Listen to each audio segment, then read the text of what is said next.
Convicts, after they leave prison, are very restricted in what they can and cannot do. Many of them cannot vote. In states like Florida, Kentucky, and Virginia, ex-felons permanently lose their right to vote.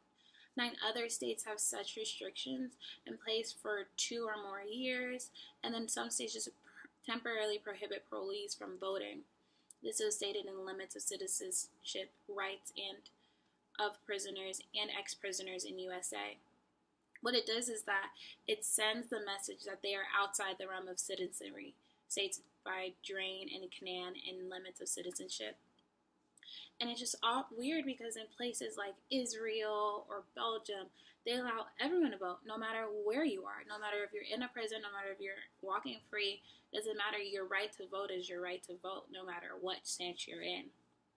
And a lot of times, especially with this most recent election, there was over 1 million people, close to 2.3 million people were not able to vote and not able to be able to utilize that right that's given to them.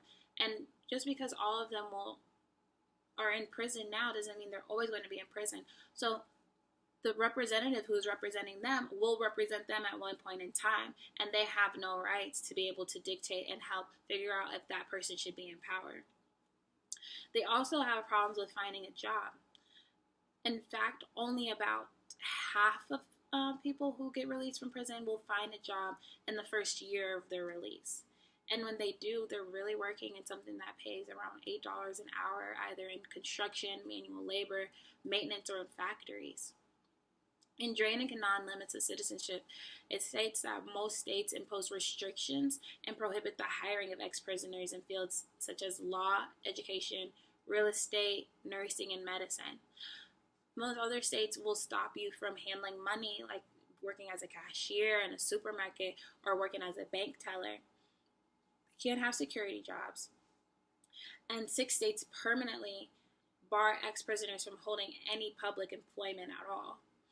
Also, if they do get hired, they don't make as much as the person sitting right next to them. They'll have to settle for a lower paid, unskilled job, which gives them more of a reason to go back to that illegal activity to make the money that they need to defend for themselves and their family. And the one thing is that a lot of them can't go to college. There is no constitutional right to higher education in our land, and it's only a right to equal opportunity, meaning that universities can determine who they want to teach, basically. They can determine who they want to teach, and they can determine who teaches you. And so due to the 4 academic freedoms of colleges and universities, 1 being freedom to determine who shall teach, what shall be taught, 3, how it shall be taught, and 4, who shall be taught, as long as their standards are reasonable and fair, stated in Cole and Journal of Social Work Education. It basically gives the universities the right to determine who can go to their university and who can go to their school based off of anything. And having a record is one that will cause any university to have the right to say, no, you can't go to school here no matter what type of history you have. And so the solution to all of these things is that most of the power of the rights of citizens after serving their convictions, it's in the hands of the state, unless they committed a federal felony, which are codified by federal government, stated in Phil's and federal felony conviction. So the rights you have when you leave prison is solely based on the land you step onto after you're released.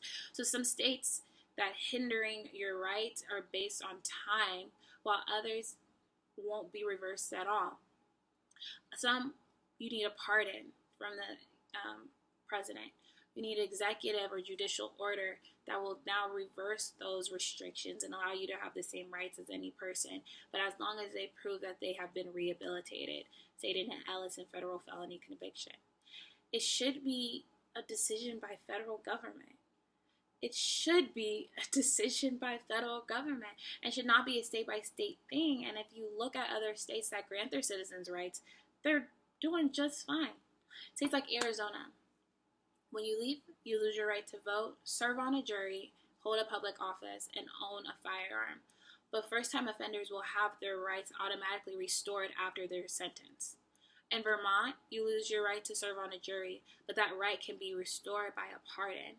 And in New York, you lose your right to serve on a jury, vote, hold a public office, but will regain the right to vote after their sentence has been completed, stated in Ellis and federal felony conviction. They also have different programs that allow you to be able to get a job. So Uber is a very popular commodity, not commodity, but a very popular way to travel, and they now are hiring felons. Fast and friendly stores in Kansas City are hire felons. And if you do a little quick jobsforfelons.com search, there's over 100 jobs in Kansas City that will give people the opportunity to assimilate with ease. There are also things such as reentry programs, like Second Chance KC, which are basically designed to assist individuals with successful transition to their community after they're released. Specifically, post-incarceration reentry efforts focus on assisting in job placement, facilitating access to crime-free and stable housing, providing other supportive services, and just their main purpose is to make communities safer, assisting those returning from prison and jail in becoming productive, tax-paying citizens and saving taxpayer dollars by lowering the direct and collateral costs of incarceration. That taking straight from Second Chance Kansas City's website.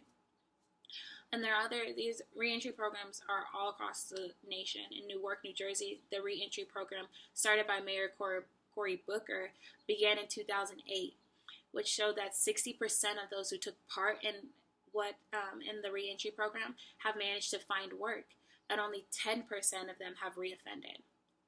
And then Doe Fund's Ready, Willing, and Able program, which provides jobs such as street cleaning for a weekly stipend. Later on, inmates can train in food preparation or pest control or something else. These parolees are 30% less likely to be rearrested than parolees who have not been through the program. Straight in, and they all come home article. So if we restrict the right of universities from being able to prohibit any student, no matter what their crime, from attending the school, that will be a way for us to be able to help these people assimilate back into society and actually be great members of society without having to become rappers, without having to become another criminal, or without having to just do something that cannot excel them to the next level and be able for them to go back and tell the next little guy who wanted to follow their footsteps to not go about that route.